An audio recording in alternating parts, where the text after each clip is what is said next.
आज का वीडियो थोड़ा सा अलग प्रकार का है। ये विस्तृत ना होकर थोड़ा सा संक्षेप में है। आज हम जानेंगे कि इंसान के मरने के बाद हिंदू धर्म में शव को जलाते हैं, मुस्लिम में दफनाते हैं और सिख और ईसाई धर्म में कैसे क्या होता है, सभी धर्मों में अलग अलग क्यों होता है।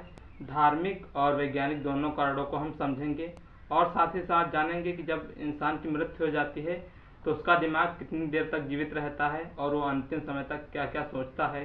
और ये भी जानेंगे कि रात में शव को अकेला क्यों नहीं छोड़ा जाता और रात में शव को जलाया क्यों नहीं जाता, इसके बारे में भी जानेंगे। नमस्कार दोस्तों, सत श्री अकाल, आदाब। मेरा नाम है जय कुमार। मैं स्वागत करता हूँ आप सबका अपने चैनल सचमुच जानकारी में। तो दोस्तों, मृत्यु जीवन की सच्चाई है जो एक दिन सभी के पास आएगी। किसी के पास आज आएगी तो किसी के पास कल आएगी। सबसे पहले हम हिंदू धर्म से ही शुरुआत करेंगे।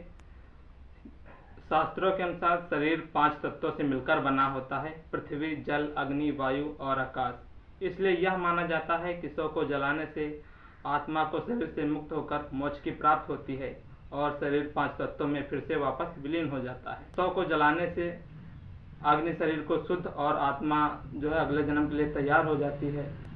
और एक धार्मिक कारण यह भी माना जाता है कि परिवार के सदस्यों द्वारा मुख अग्नि देने से मृत व्यक्ति की आत्मा का मोह अपने परिवार के सदस्यों से जो है खत्म हो जाता है।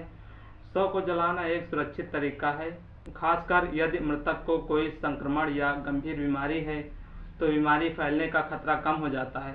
हिंदू धर्म में आत्मा को शरीर से अलग और अमर माना जाता है, इसलिए दाह संस्कार आत्मा को सम्मान देने का एक तरीका है।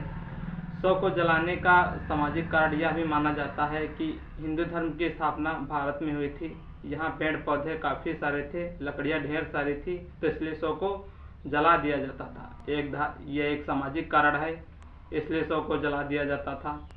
अब बात करते हैं मुस्लिम धर्म में शव को दफनाते क्यों हैं। इस्लाम में दाह संस्कार नहीं किया जाता क्योंकि कुरान और इस्लामी शिक्षाएं इस बात पर जोर देती हैं कि दुनिया के ख़त्म होने पर क़यामत का दिन आएगा और अल्लाह मृतकों को फिर जिंदा करेगा। साथ ही साथ यह माना जाता है कि शव को दफनाना उसे धरती पर वापस लाने का सबसे सम्मानजनक और प्राकृतिक तरीका है। ये तो हुआ एक धार्मिक कारण। अब इसका जो है सामाजिक कारण क्या है कि मुस्लिम धर्म में जो शव को दफनाते हैं, कहा जाता है जो मुस्लिम धर्म की जो स्थापना हुई थी वो रेगिस्तान इलाके में हुई थी, खाड़ी इलाके में हुई थी। रेगिस्तान इलाके में पेड़ पौधे तो ज़्यादा थे नहीं, इसलिए वहाँ शव को इसलिए दफना दिया जाता था। तो धार्मिक कारण है वो तो आपने जान ही लिया है। अब ईसाई धर्म में क्या होता है इसके बारे में जानेंगे। ईसाई धर्म में क्यों ताबूत में शव को बंद करते हैं, इसके बारे में आइए जानते हैं। ईसाई धर्म में शव को ताबूत में बंद करके रखना जाता है क्योंकि यह पुनरुत्थान और परलोक में विश्वास का प्रतीक है। ईसाई लोग मानते हैं कि शरीर जिसे गॉड की छवि में बनाया गया है यह पवित्र है, इसलिए इसे सम्मान के साथ दफनाया जाना चाहिए। ताबूत शव को मिट्टी से सुरक्षित रखता है और बीमारियों को फैलने से रोकता है। ईसाई धर्म में दफनाने की प्रथा एक लंबी परंपरा है जो प्रारंभिक ईसाई धर्म से चली आ रही है। दाह संस्कार को ईसाई धर्म में आमतौर पर इसलिए प्राथमिकता नहीं दी जाती क्योंकि यह पुनरुत्थान की अवधारणा को हस्तक्षेप करता है। आप जानेंगे कि सिख धर्म में शव को दफनाया जाता है या फिर जलाया जाता है। आप सिख धर्म के बारे में भी जान लेते हैं।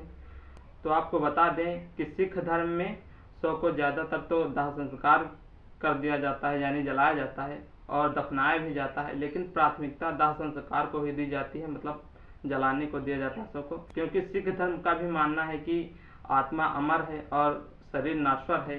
अंतिम संस्कार से पहले शव को नहलाया जाता है, नए कपड़े पहनाए जाते हैं और फिर गुरुद्वारे में प्रार्थना की जाती है। इसके बाद शव को शमशान ले जाया जाता है और जहां उसे अंतिम संस्कार किया जाता है। दाह संस्कार के बाद शव की राख को आमतौर पर किसी नदी या जल स्रोत में विसर्जित कर दिया जाता है। यदि मृतक सिख कोई अमृतधारी है तो उसे 5 ककार से सजाया जाता है। अब मृतक सिख जो है अमृत सिखधारी क्या होते हैं, अब इसके बारे में थोड़ा सा हम यहाँ पर चर्चा करेंगे।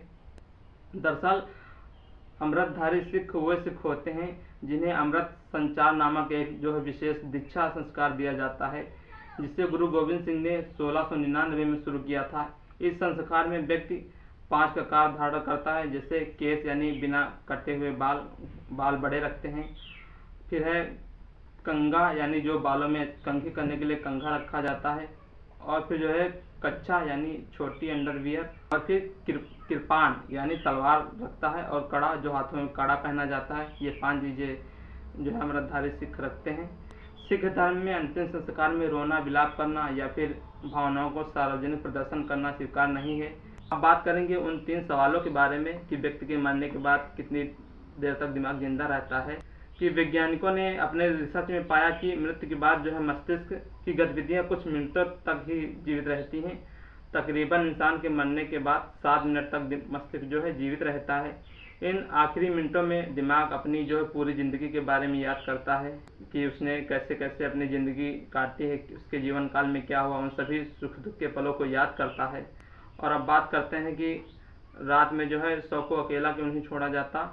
दरअसल इसके पीछे कारण यह है कि रात को शव इसलिए अकेला नहीं छोड़ा जाता, कहीं उसके पास जो है कीड़े मकोड़े ना चले जाएं। और इसका धार्मिक कारण ये भी माना जाता है कि अगर रात में शव को अकेला छोड़ दिया जाएगा तो उसके पास बुरी आत्माएं उसमें समाहित हो जाएंगी। और एक आखिरी सवाल ये था कि रात में शव को जलाया क्यों नहीं जाता। दरअसल सूर्यास्त के बाद शव को जलाया नहीं जाता। धार्मिक कारण यह माना जाता है कि सूर्यास्त के बाद रात में स्वर्ग के दरवाजे बंद हो जाते हैं और नरक के दरवाजे खुल जाते हैं। अगर व्यक्ति को रात में शव को जलाया गया तो सीधा नरक में जाएगा और उसकी आत्मा को कभी शांति नहीं मिलेगी। और यह भी माना जाता है कि अगर शव को रात में जलाया गया तो अगले जन्म में उसके किसी अंग में दोष पाया जाएगा, या तो रोशनी चली जाएगी आँख की, या फिर किसी अंग में कुछ भी उसका कोई अंग खराब हो सकता है। यह धार्मिक कारण माना जा सकता है। आपको ये जानकारी कैसे लगी, वीडियो को कमेंट में ज़रूर बताएं। तो आज के लिए इतना ही, मिलते हैं फिर किसी वीडियो में आपको जागरूक करने के लिए। तब तक के लिए धन्यवाद। जय हिंद, जय भारत।